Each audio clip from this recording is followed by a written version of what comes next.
selamat malam teman-teman sekalian. Kembali lagi bersama aku, Iza Ferdina, dengan makin 12 dari Teknik Informatika Angkatan 23 Rombel 1. Kami dari kelompok 12 Grafika Komputer yang beranggotakan Yusuf Pandu dengan Nimakir 39 sebagai mentor, dan juga Alfani Salsabila dengan Nimakir 7 sebagai anggota. Bersama saya sebagai anggota akan menjelaskan game yang sudah kami buat yang berjudul Munca.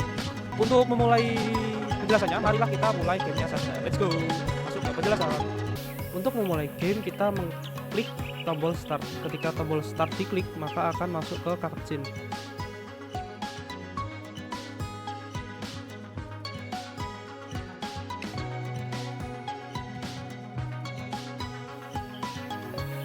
Setelah cutscene selesai, akan muncul tampilan tutorial, dimana di sini ada K-Beans dan juga penjelasan tentang hunger bar dan juga energi bar. Dan disinilah player pertama kali terspawn, yaitu di base camp. Dan masuklah kita di pos 1, yaitu checkpoint pertama. Nah, selanjutnya adalah mekanik kemah, dimana setelah kemah maka energi bar akan langsung penuh dan tenda bisa kita ambil lagi. Ketika mengonsumsi makanan, maka akan otomatis mengedrop sampah dan hunger bar akan bertambah. Ketika sampah diambil, maka akan masuk ke menu trash. Di sini terdapat pos 2 atau checkpoint 2 dan di depannya ada sign arah ke jalan puncak. Dan ini adalah mekanik mati. Ketika player mati, maka akan respawn di checkpoint terakhir player. Di sini adalah checkpoint 3 atau pos 3. Dan ini adalah pos 4 atau checkpoint terakhir. Ketika player sudah mencapai puncak, maka misi yang ada di pojok kanan atas akan berubah.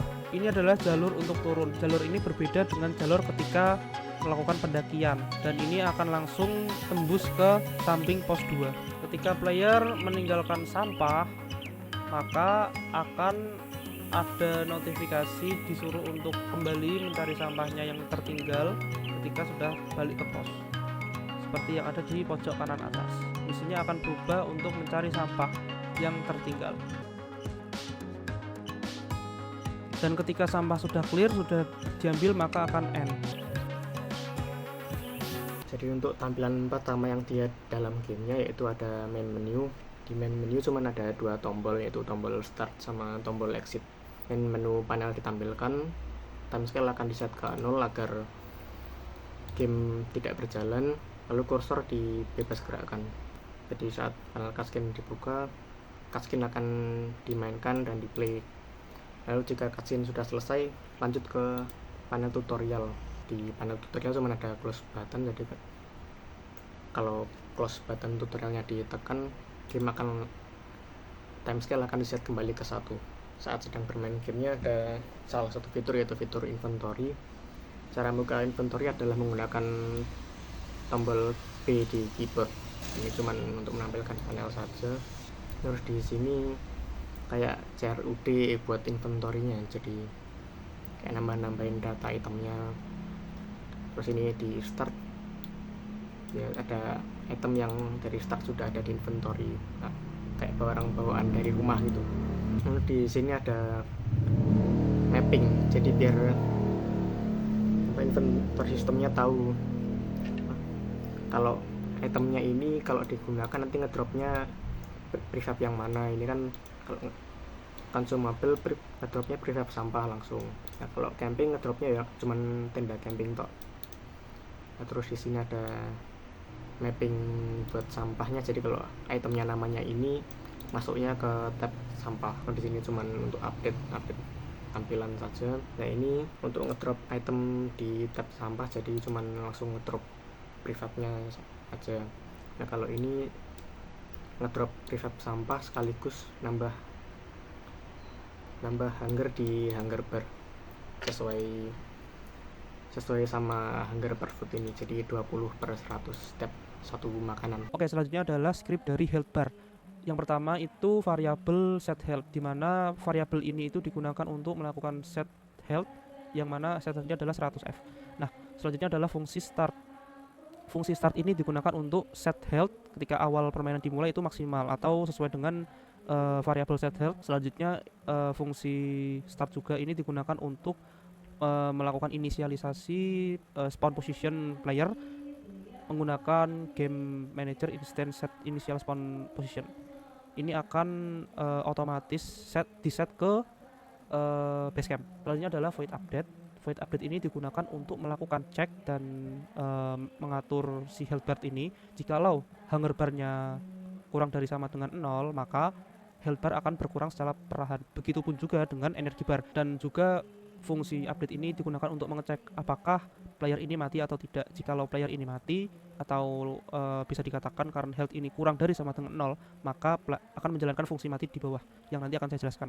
Selanjutnya ketika player ini mati atau matinya ini dijalankan dan true, maka playernya akan respawn, akan menjalankan fungsi respawn. Selanjutnya adalah fungsi update health bar. Nah, ini digunakan untuk melakukan update tampilan UI ya di Unity ini, atau di tampilan user, berapa banyak health-nya. Jikalau health-nya berkurang, nanti akan semakin terkikis health bar-nya. Selanjutnya adalah fungsi die. Fungsi die ini akan dijalankan ketika health bar-nya atau current health-nya itu kurang dari sama dengan 0. Fungsi ini itu untuk menghilangkan karakter atau mendisable karakter controller dan juga karakter fisiknya. Selanjutnya adalah fungsi respawn. Fungsi respawn ini akan mengambil posisi respawn dari game manager instant get respawn position. Respawn ini itu akan melakukan teleport user atau player ke posisi terakhir atau respawn position, yang mana tadi diambil dari game manager instance get respawn position. Ini akan re-enable atau mengaktifkan kembali karakter controller dan juga fisiknya, dan sekaligus akan mereset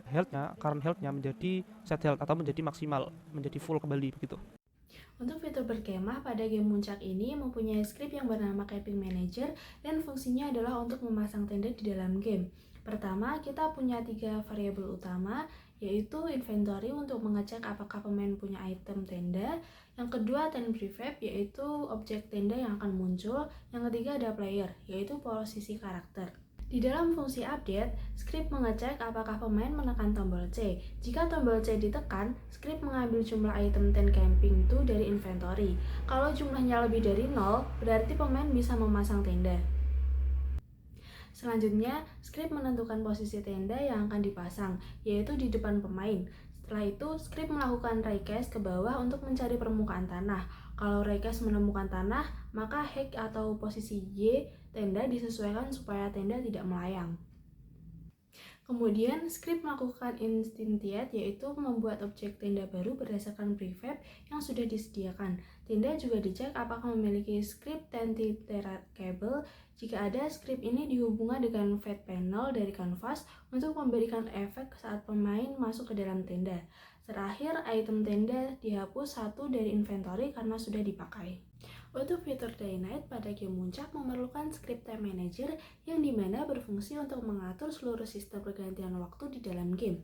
Di awal script, kita menyiapkan 4 jenis skybox, yaitu malam, subuh, siang, dan senja. Semua tekstur ini di-assign melalui inspektor sehingga game bisa mengganti tampilan langit sesuai dengan waktu.